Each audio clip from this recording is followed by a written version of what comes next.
Hello मेरे प्यारे बच्चों, आई होप कि आप सभी बहुत अच्छे होंगे। आपकी स्टडी भी बहुत अच्छी चल रही होगी। मैं रामरूप सर सफलता कोचिंग क्लास से लार से आपके लिए ट्वेल्थ सॉरी 10th साइंस का चैप्टर 5 जैव प्रक्रम का लेक्चर 10 लेकर आया हूँ।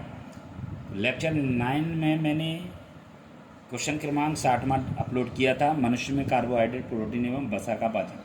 वो सही से नहीं आ पाया था, इसलिए मैं इस लेक्चर में 10वें लेक्चर में इस क्वेश्चन को मैं अपलोड कर रहा हूँ। मानव में होने वाली पाचन क्रिया को समझाइए। मनुष्य की पाचन क्रिया निम्न चरणों में विभिन्न अंगों के परिपूर्ण होने से होती है। पहला है मुखवा में पाचन क्रिया। मनुष्य मुख के द्वारा भोजन ग्रहण करता है।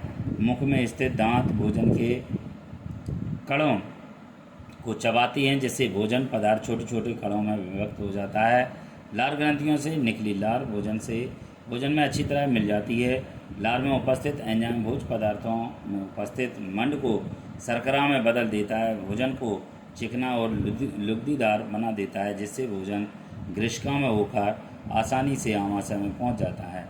आमाशय में पाचन क्रिया। जब भोजन आमाशय में पहुंचता है तो वहाँ भोजन का मंथन होता है, जिससे भोजन और छोटे छोटे कणों में टूट जाता है। भोजन में नमक का अम्ल मिलता है, जो माध्यम को अम्लीय बनाता है तथा भोजन को सड़ने से रोकता है।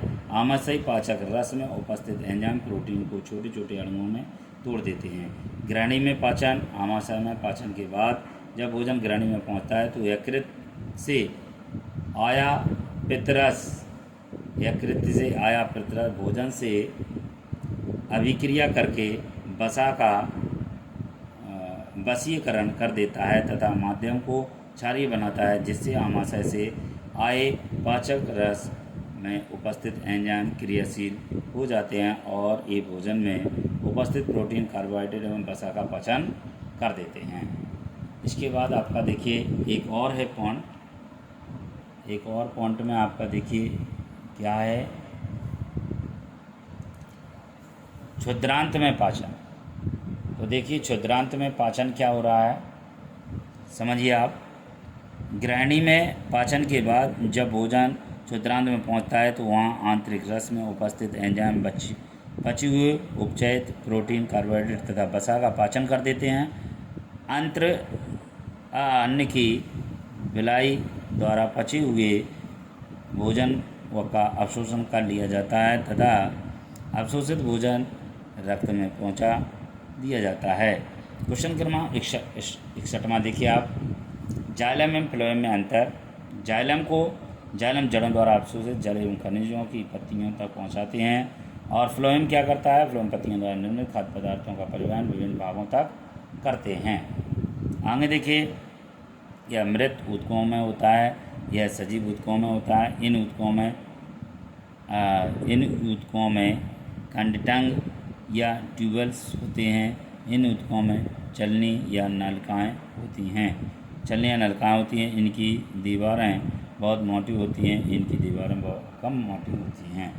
रक्त एवं लसिका में अंतर देखिए। रक्त एक लाल रंग का तरल संयोजी ऊतक होता है। लसिका रंगहीन तरल संयोजी ऊतक होता है। इसमें अधिक प्रोटीन होता है, इसमें कम प्रोटीन होती हैं। इसमें लाल रक्त कणिकाएँ होती हैं, इसमें लाल रक्त कणिकाएँ नहीं होती हैं। इसमें उत्सर्जित पदार्थ कम मात्रा में पाए जाते हैं, इसमें उत्सर्जित पदार्थ अधिक मात्रा में पाए जाते हैं। नेक्स्ट देखिए इसी में, और ये लास्ट है आपका, ये 5 चैप्टर का लास्ट लेक्चर है। इसके बाद आपका ये चैप्टर समाप्त हो जाएगा। रुधिर में प्लेटलेट्स या फटकाएँ ना हो तो क्या होगा। रुधिर में प्लेटलेट्स होती हैं जो पूरे शरीर में भ्रमण करती हैं और रक्तस्राव के स्थान पर रुधिर का थक्का बनाकर उसके मार्ग को अवरुद्ध कर देती हैं। इसके अभाव में अतिरिक्त रक्तस्राव के कारण दबाव में कमी आ जाती है, जिससे पंपिंग प्रणाली की दक्षता में कमी आ जाएगी, अतः अत्यधिक रक्तस्राव से मृत्यु भी हो सकती है। लसिका क्या है इसके कार्य? यह एक अन्य प्रकार का द्रव है जो शरीर में भी सहायता करता है। इसे लसिका या तरल संयोजी ऊतक कहते हैं। कोशिकाओं की भिन्नताओं में उपस्थित छिद्रों द्वारा कुछ प्लाज्मा प्रोटीन तथा रुधिर कोशिकाएं बाहर निकलकर ऊतक के अंतरकोशिकीय